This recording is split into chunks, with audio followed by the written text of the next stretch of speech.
Okay. So today we starting our new topic which is known as steel engine steel structure start कर रहे हैं अपन. Okay, steel structure start करने से पहले अपन को बेसिक सा आइडिया होना चाहिए स्टील स्ट्रक्चर क्या है और why we need to study the steel structure.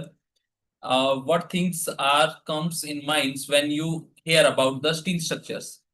कि जब भी आप स्टील स्ट्रक्चर्स के बारे में सुनते हो आपके दिमाग में क्या आता है, क्या चलता है.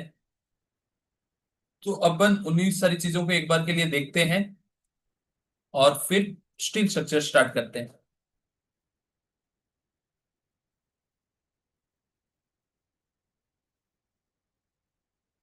Okay.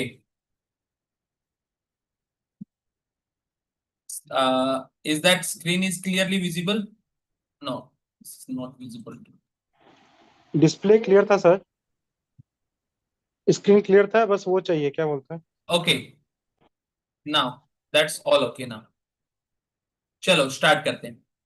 Before going to starting अपन अगर स्टील स्ट्रक्चर स्टार्ट करें तो उससे पहले उनको ध्यान में रखना पड़ता है कि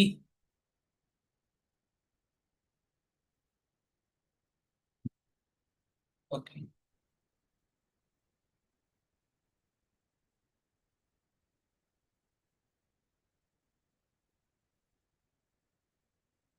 okay, my name is Devendra and I'm here for teach you that the chapter subject the steel structures teach करने के लिए आए हैं.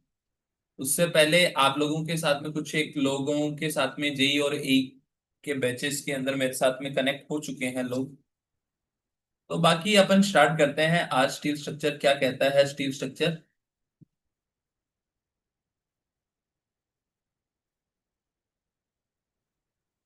ओके. तो अपने पास स्टील स्ट्रक्चर स्टार्ट करने से पहले अपन को कुछ एक चीजों के बारे में बेसिकली अभी कमेंट वगैरह करना बंद कर दो. अभी मैं नहीं देखने वाला है ना, ये लास्ट में. ओके. तो अपने पास सबसे पहले अपने पास आज अपन स्टार्ट करने वाले हैं स्टील स्ट्रक्चर.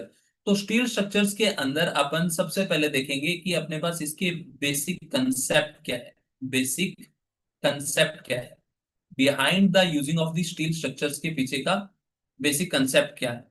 देन उसके बाद में अपने पास देखेंगे आपके पास limit state methods.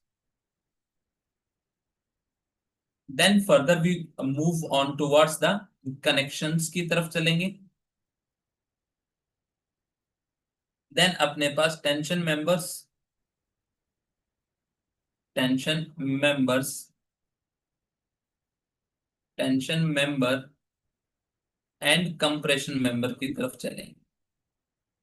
Compression members की तरफ चलेंगे.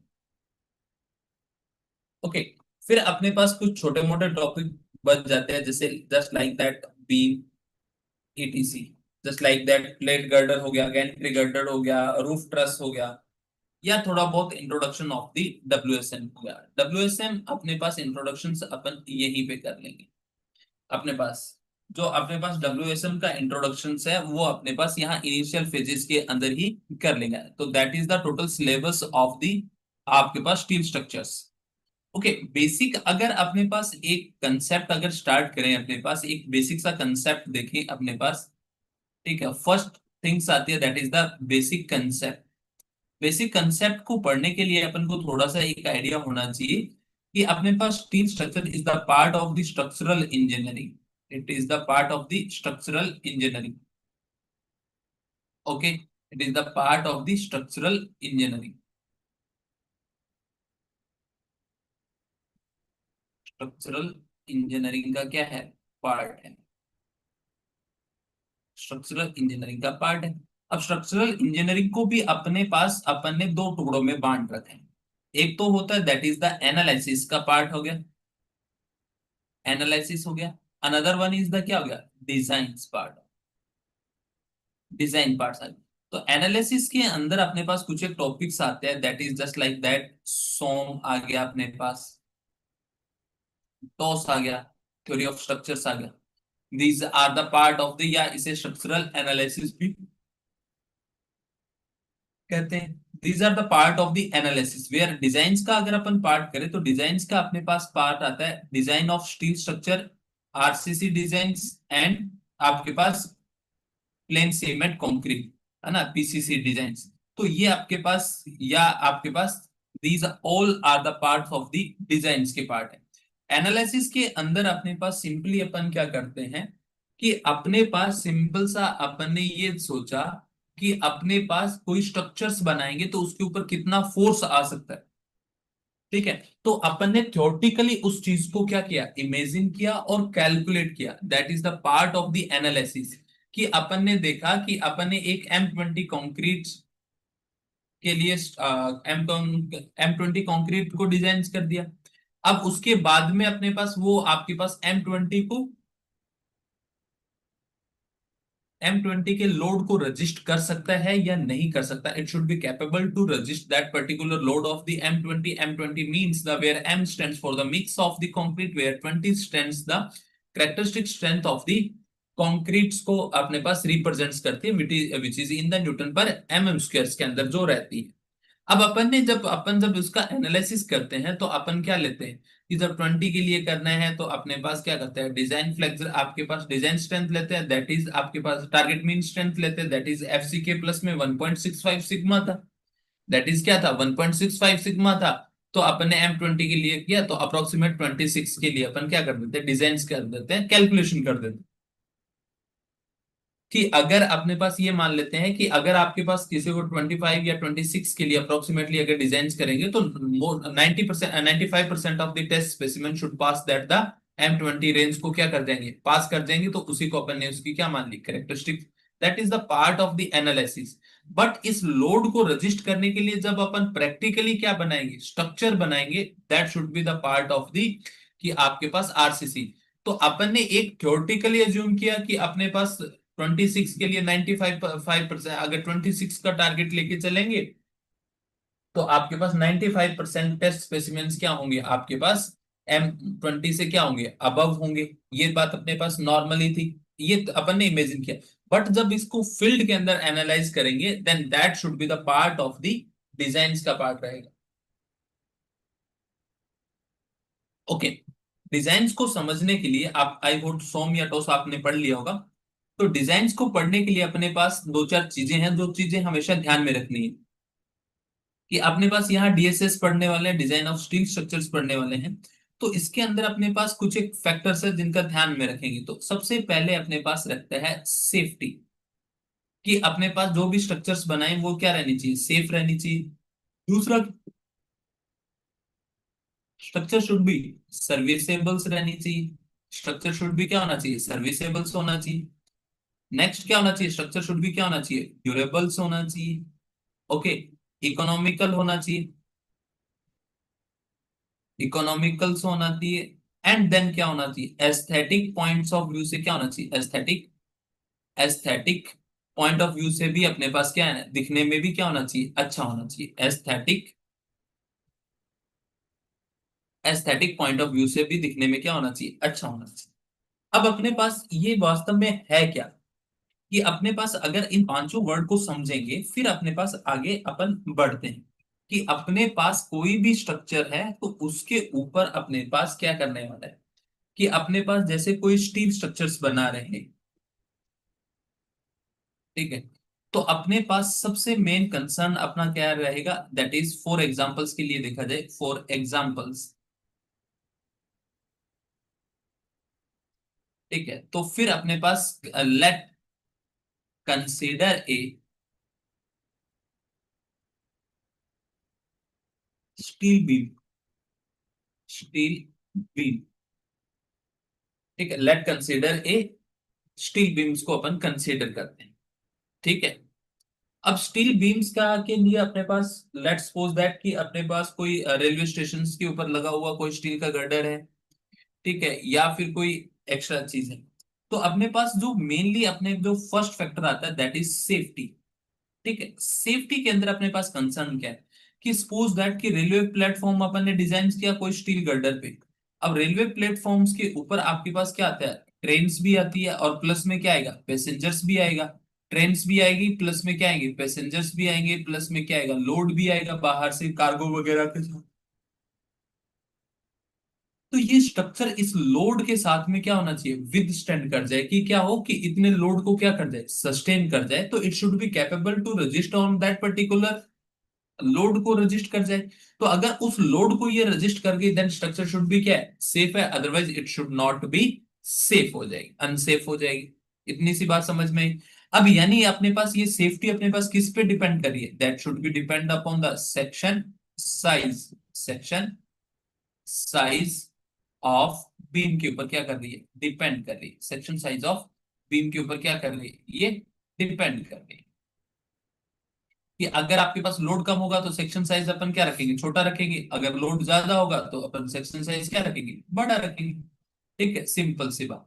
अगर दूसरा अपने पास क्या रहता है, सर्विसेबल्स। दूसरी अपने पास मेन कंसर्न क्या है कि अपने पास स्ट्रक्चर क्या रहनी चाहिए, serviceables, that should be serviceable. Okay, serviceables. Okay, अब स्ट्रक्चर सर्विसेबल्स कैसी रहनी चाहिए, देखो। अब अपने पास यहां पे अपने पास एक गर्डर लगाई अपन ने, तो अपन हो सकता है सर्कुलर शेप की लगा दें। ठीक है, सर्विसेबल्स का मतलब क्या है कि अगर कोई स्ट्रक्चर्स अपन बना रहे हैं तो उसके बनाने के पीछे कुछ ना कुछ क्या होगा, पर्पस होगा। ठीक है, सपोज दैट कि एक एग्जांपल के तौर पे समझना कि अगर आपके पास किसी गार्डन के अंदर आपने बहुत सी बार झूला लगा हुआ देखा होगा, छोटे बच्चों के लिए झूला लगा हुआ था। अब छोटे बच्चों के लिए झूला लगा हुआ था तो वो आपके पास अच्छे से बच्चे आते थे, झूलते थे। तो वो क्या था, एकदम ओके था, सेफ था, आपके पास सर्विसेबल्स भी था। सर्विसेबल्स का मतलब जिस पर्पस के लिए बनाया गया था उस पर्पस को फुलफिल कर रहा था। पर्पस उसका क्या था, बच्चों के लिए झूले देना।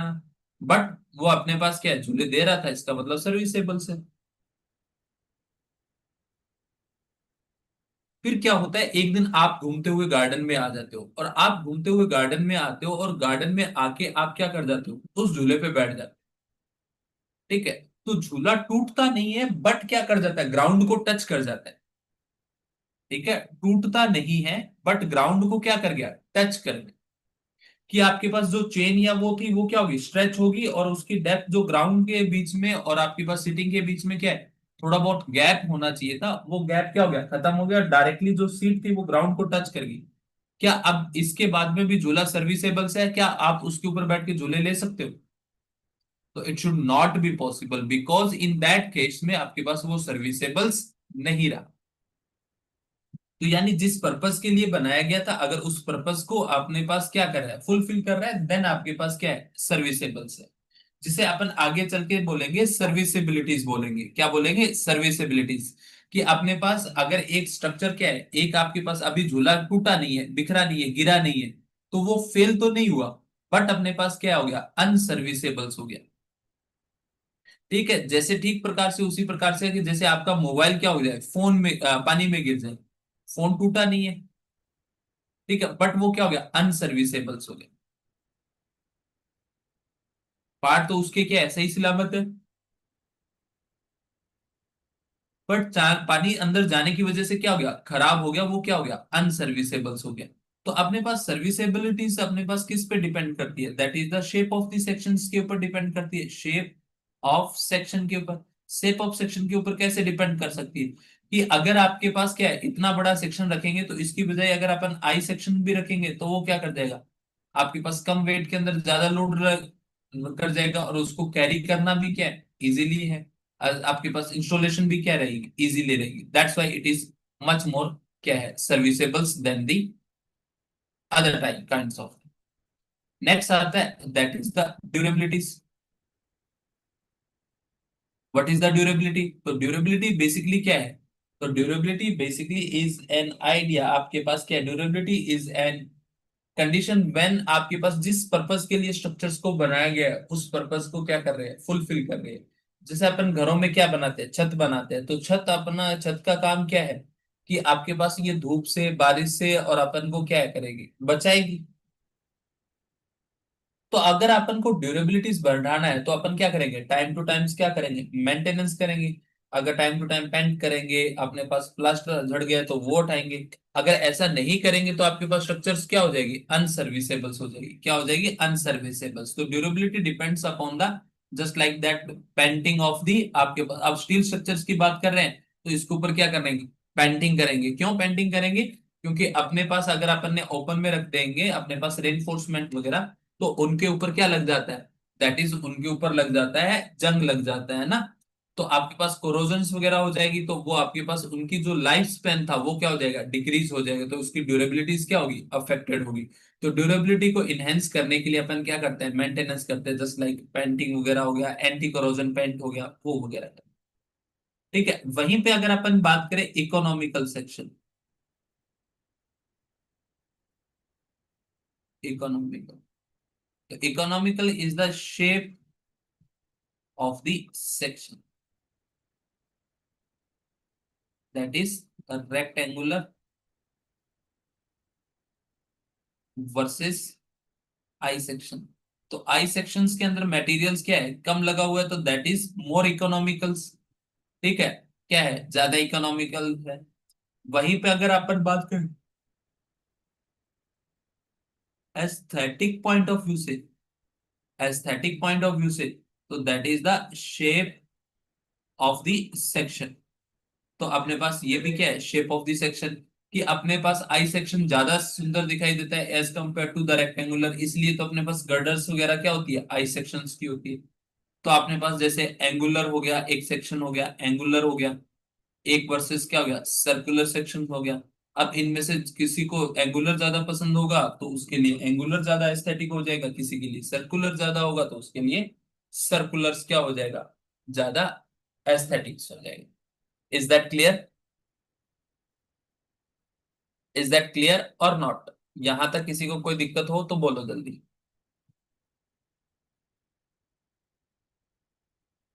ओके,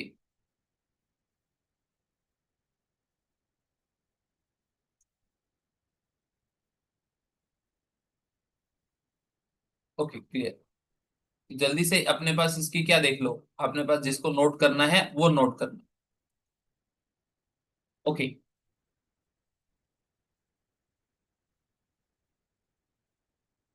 नेक्स्ट आता है that is example of steel structures. Okay, examples, example of steel structures.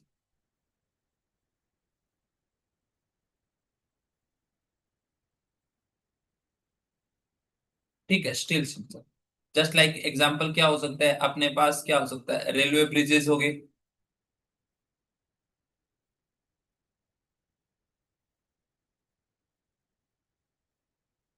Okay, number two is water tank हो गया।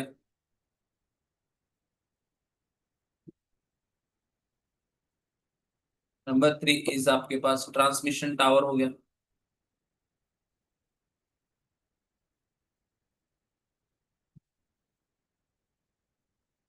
नंबर फोर अपने पास विंड मिल्स आ गई।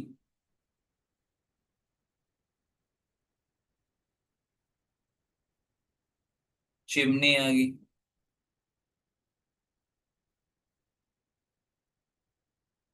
आपके पास रूफ ट्रस आ गया। Number seven that is pipe rack आ गया।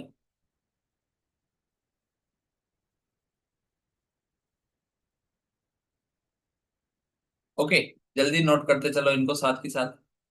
ओके, पाइप रैक आ गया। पाइप रैक आई थॉट आप लोगों ने ना देखा हो। कभी अपने पास वाटर ट्रीटमेंट वगैरह में प्लांट्स के अंदर जाते हैं तो अपने पास नंबर्स ऑफ द पाइप्स को क्या है, ऐसे ऐसे रैकिंग की होती है, दैट इज पाइप रैक। ये पाइप्स है, इनके ऊपर रैकिंग करने के लिए, that is pipe rack, pipe racks. अब वहीं पे अगर अपन देखें तो सम बेसिक एडवांटेज भी होते हैं अपने पास। ओके, तो नेक्स्ट लिखेंगे that is the advantage of the steel structure.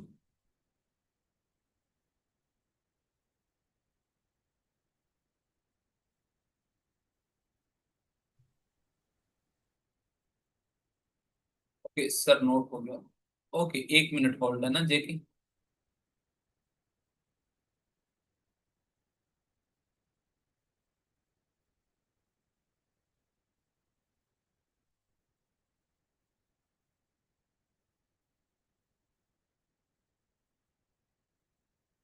Route down. When completed let me know ना।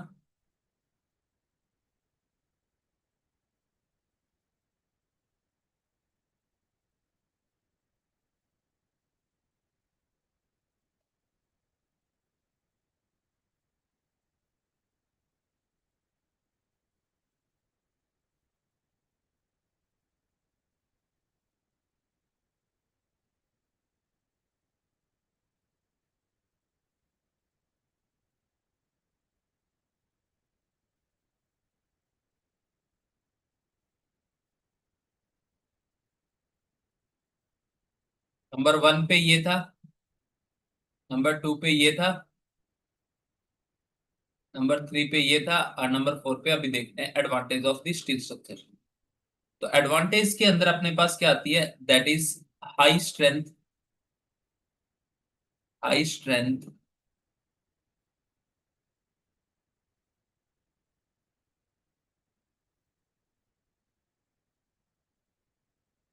हाँ पीडीएफ वगैरह मिल जाएगा, डोंट वरी, है ना।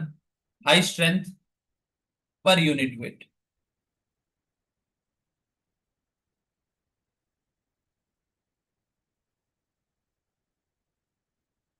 ठीक है, number 2 that is the smaller section.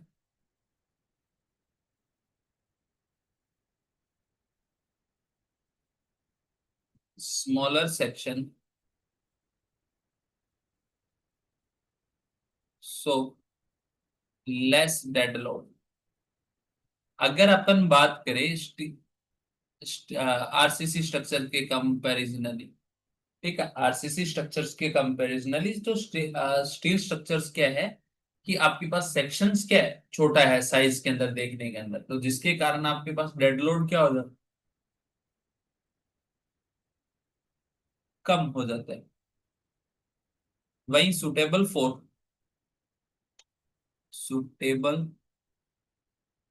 Suitable for large Spain, large Spain.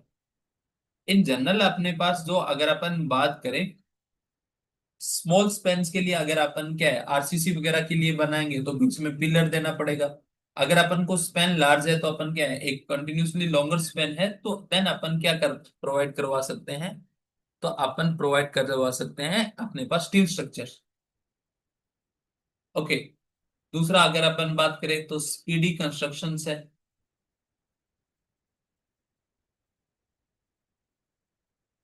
1 minute देख रहा हूं ना, आपका कमेंट है ना। लॉन्ग लाइफ है।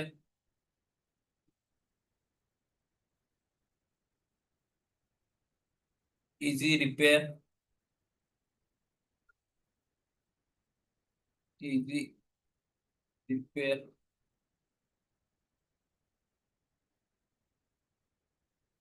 दूसरा high scrap value.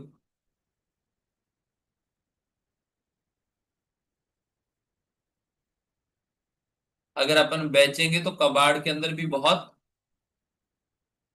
Sir code book कौन सा लगेगा, बता देंगे, शांति रखो, सब चीजें आ जाएगी। ठीक है, कोड भी आ जाएगा, स्टील टेबल भी आ जाएगी। ठीक है, मार्केट के अंदर कौन कौन से आपके पास स्टील के अंदर कोड लगते हैं सब आ जाएगा, थोड़ा सा वेट कर लो, है ना। High scrap value. ठीक है, quality control. Better quality control. Better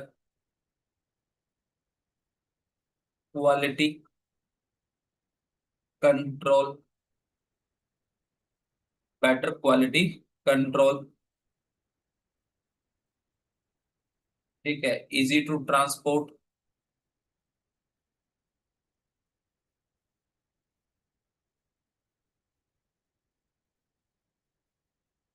ठीक है, और डक्टाइल, डक्टाइल इन नेचर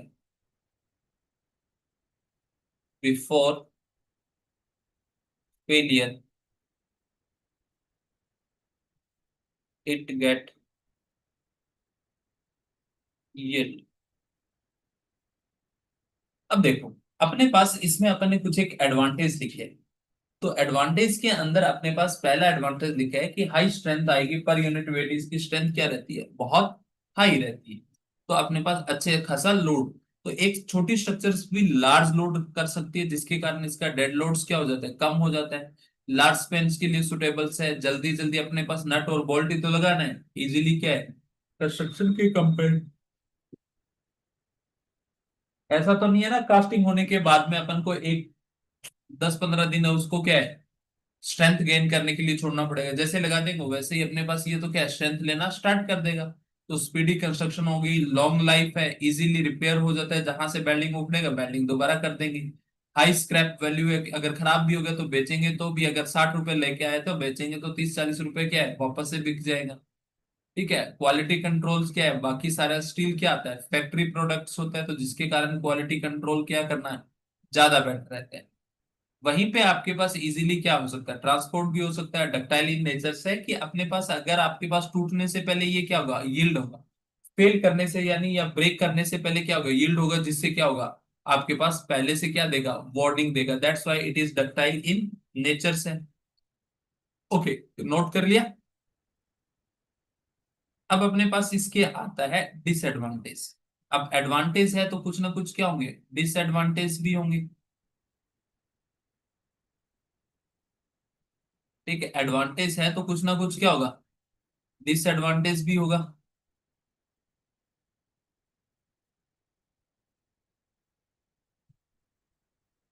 ठीक है, अब डिसएडवांटेज में क्या हो सकता है, सबसे बड़ी पहली प्रॉब्लम, कोरोजन्स।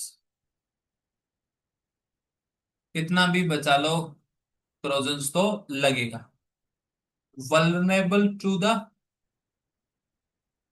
वल्नरेबल्स to the fire. तो अगर अपने पास बात करें कंक्रीट के कंपैरिजनली, जो स्टील्स होता है वो क्या होगा, ज्यादा जल्दी क्या होगा, ज्यादा जल्दी क्या होगा,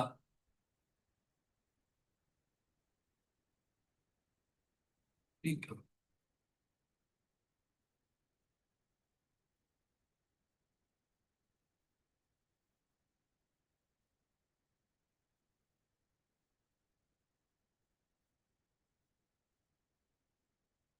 ओके, कि अगर अपन आरसीसी के कंपैरिजनली बात करें तो स्टील क्या होगा, ज्यादा जल्दी गर्म होगा और लेट से क्या होगा, ठंडा होगा। तो अपने पास इतना सफिशिएंट टाइम नहीं बचता कि अपने पास वहां से आसानी से क्या है, निकल सके। जहां स्टील आपके पास आरसीसी 3 से 4 घंटे के अंदर गर्म होगी तो अपने पास क्या होगा, सफिशिएंट टाइम होगा। वहीं स्टील क्या हो जाएगी, अपने पास आधे घंटे के अंदर गर्म हो जाएगी। तो जहां 3 से 4 घंटे निकलने के लिए टाइम था और एक जगह जहां आधे घंटे निकलने के लिए टाइम था, तो ज्यादा अपने पास बेटर कौन सा रहा इस मामले के। तो ये आपके पास इसका डिसएडवांटेज है। आपके पास नंबर 3 पे आता है, that is fatigue. Okay, that is क्या आता है, फटीग। अब अल्टरनेट लोड लगने की वजह से क्या होता है, आपके पास ये ब्रेक होने के चांसेस क्या रहते हैं, ज्यादा रहते हैं। दैट इज नोन एज, आपके पास क्या कहलाता है, फटीग फेलियर्स कहलाते हैं अपने पास। Reversible of the stresses alternate loaded की वजह से। तो आपके पास number 4 that is the high maintenance cost.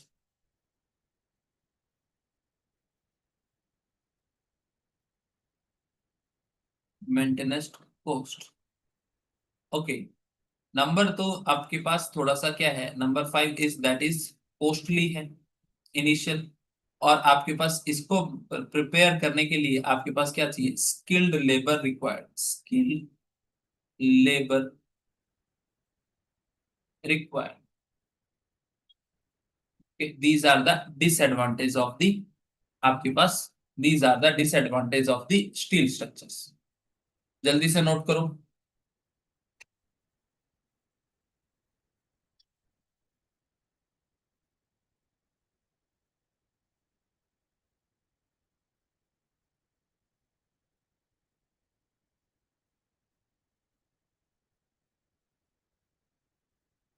हो गया नोट।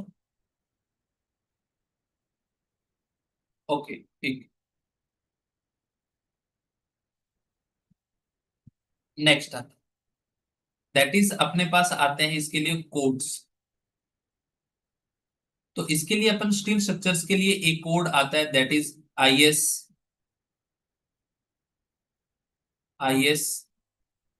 800 2007। और इसके लिए एक मार्केट्स के अंदर कुछ सेक्शंस होते हैं आपके पास, स्टील के कुछ एक सेक्शंस होते हैं, आगे चल के मैं बताऊंगा। एंगल सेक्शन होता है, टी शेप का होता है, एल सेक्शन का होता है, सी सेक्शन होता है, चैनल सेक्शन होता है। ठीक है। तो अपने पास उन सेक्शंस की क्या है, कुछ एक नोटिफिकेशंस होते हैं, वो अपन को एक बुक में मिलती है जिसका नाम है SP6। SP6 जिसे अपन अपने पास क्या कहते थे, स्टील टेबल्स भी कहते थे अपने पास। ओके, अपन क्या कहते थे, स्टील टेबल्स भी कहते थे। दैट इज SP6 जिसे अपन क्या कहते थे, स्टील टेबल। ठीक है, क्या कहते थे, स्टील टेबल भी कहते थे। इसके अलावा भी एक कोड होता है जिसका नाम है IS 2062 2011। ठीक है, तो ये बताता है types of steel availables in the market, availables in the market, market. ठीक है। तो अपने पास, बट अपने पास यहाँ ये डिजाइनिंग के अंदर किसी भी काम का नहीं है, नहीं, नॉट यूज फॉर। ठीक है, नॉट सो इम्पोर्टेंट, खाली याद रखना।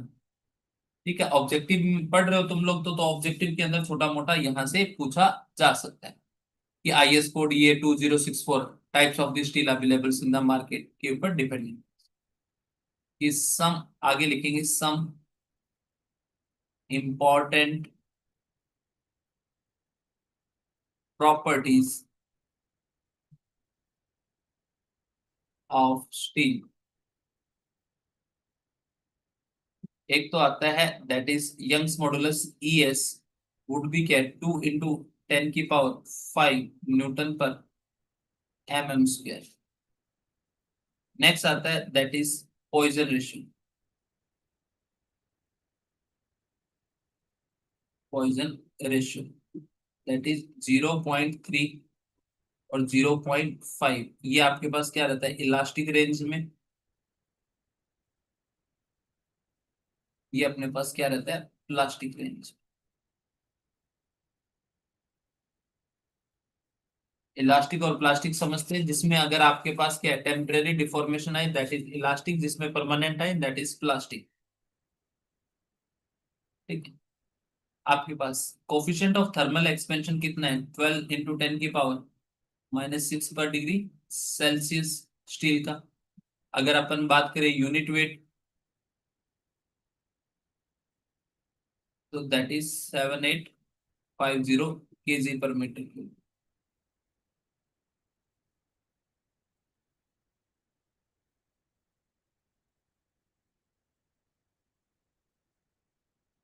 ओके। फिर अपने पास देखते हैं स्टील क्या हो जाता है, होमोजीनियस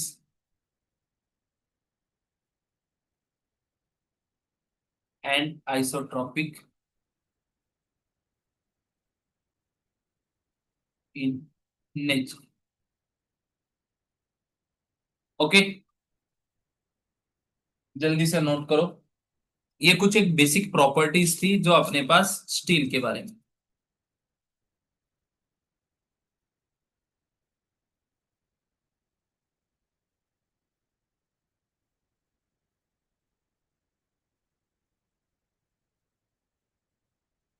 हो गया note.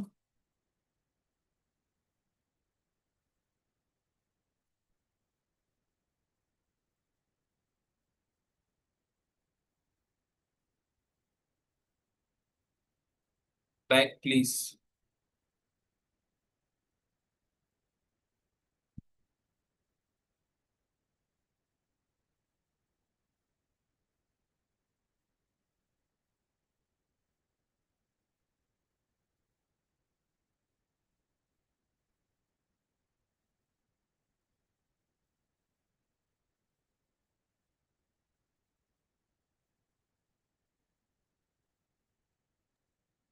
Sir position ratio plastic range का क्यों इलास्टिक से ज्यादा होता है? एक सेकेंड है ना, एक थोड़ा सा। हाँ, अब बोलो।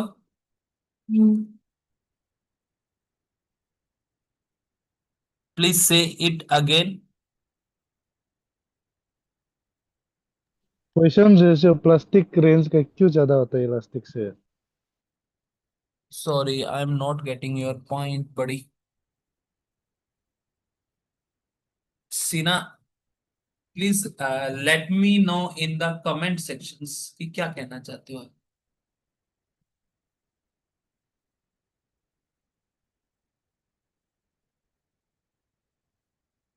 लास्ट पेज को थोड़ा दिखा दीजिए, ये तो दिखा दिया हमने।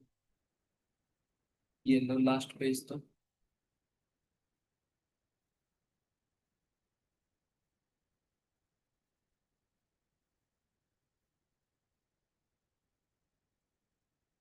Okay, why elastic is plastic is more,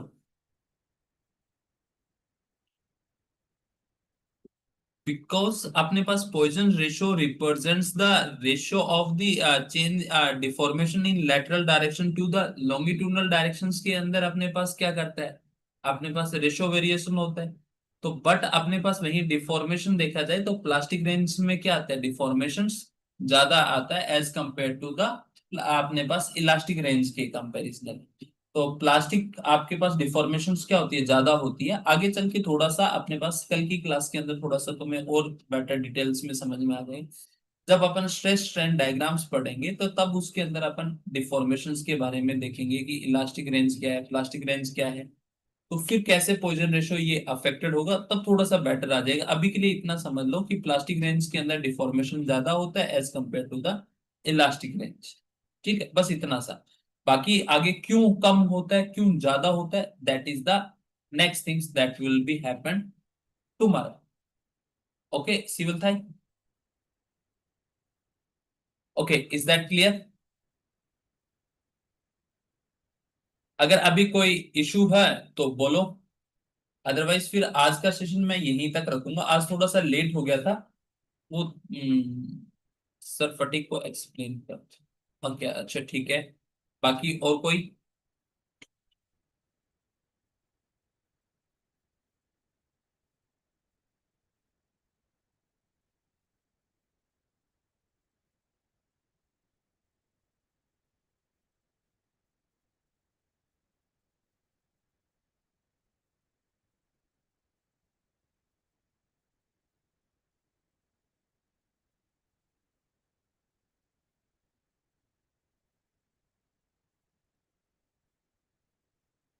services, sir first page. Sir एक एक सेकंड, एक सेकंड। कंटेंट वाला पेज एक बार दिखाओ। ठीक है, अभी पीडीएफ मिल जाएगी तुम्हें। देखो अपने पास ये मेरे पास एक फटीक का किसने बोला था, हाँ ये लिनोवा से लिखो। आप ऐसे करो ना, अपने पास पेन को पकड़ो, पेन की रिफिल निकालो और उसको अल्टरनेटली क्या करो, लेफ्ट राइट करो। तो बार बार एक ही सेक्शंस के ऊपर कभी स्ट्रेस कम हो रहा है, कभी ज्यादा हो रहा है ना। तो उसके कारण जो उस पर्टिकुलर पॉइंट के ऊपर जो स्ट्रेस आती है, that is stress is known as fatigue stress कहलाती है ना, या आपके पास फटिक स्ट्रेंथ कहलाती है। उसको कितने मैक्सिमम आपके पास स्मॉलर सेक्शन सो लेस। ठीक है, smaller section so less dead load. देखो अपने पास जितना सेक्शन छोटा रहेगा उतना आपके पास क्या रहेगा, लार्जर के कंपैरिजनली डेड लोड्स क्या रहेगा, कम रहेगा। Smaller section. ओके ठीक है। और क्या था?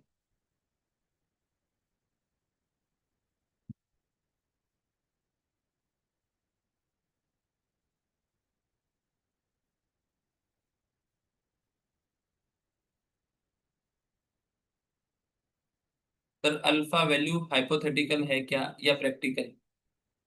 ठीक है, ये अपने पास क्या है, आपके पास क्या बोलते हैं उसको, प्रैक्टिकल वैल्यूज है वैसे तो। एनालिटिकल वैल्यूज है, एम्पिरिकल्स वैल्यूज है एग्जैक्टली। ठीक है, these all the empiricals values. Empiricals values क्या होती है, बार बार रिपीट करके एक स्टैंडर्ड वैल्यूज निकाली जाती है। ठीक है, फिर वो सभी के लिए क्या रहती है, कॉमन रहती है। That is the empirical result. Unit weight of the steel constant है ना, कांस्टेंट ही तो है, तभी तो अपन ने यहाँ लिख दिया ना 7850 केजी पर मीटर क्यूब।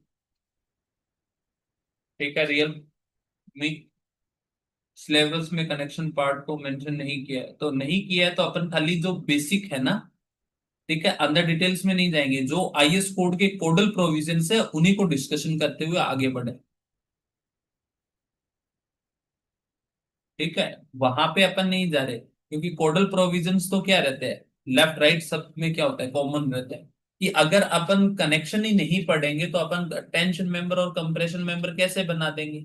तो जितना अगर क्वेश्चन बड़ा नहीं बन सकता तो बट अपन को उनको थोड़ा सा टेंशन मेंबर और कंप्रेशन मेंबर को समझने के लिए जो आईएस कोड है उसको तो समझना ही पड़ेगा। तो उतना तो कनेक्शन हमें पढ़ना भी ही पड़ेगा।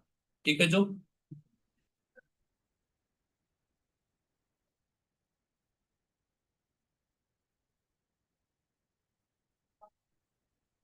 Shape of the section, shape of the section तो देखो कभी अपने पास क्या होती है, कभी टी सेक्शन होता है, कभी एल सेक्शन होता है। तो एक सर्कुलर के कंपेरिजन में जब भी अपने पास रेनफोर्समेंट अपन ये गर्डर वगैरह डालते हैं रूफ के अंदर, तो वो आई सेक्शन लेके चलते हैं।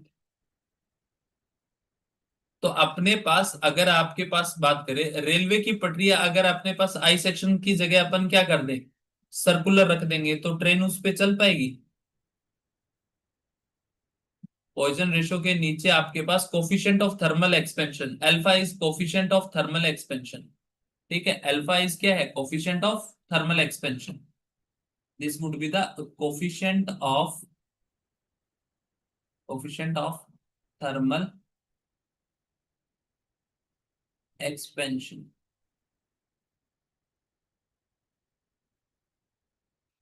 ठीक है सर, आई और सी होलो सेक्शन कौन ज्यादा सर्विसेबल होगा, वो आगे बताएंगे, हम कल की क्लास में बताएंगे कि आपके पास होलो सेक्शन ज्यादा सर्कुलर होता है या आई सेक्शन होता है और क्यों होता है। ठीक है, थोड़ा सा लंबा कंसेप्ट है तो कल की क्लास के अंदर बताएंगे, उससे पहले आपको कुछ बेसिक कंसेप्ट अपन को समझना जरूरी है। ठीक है, ओके, गुड नाइट। ओके, तो thank you guys for being with us, I hope you enjoy the session. कल फिर मुलाकात करेंगे, सेम टाइम सेम जगह। Bye bye.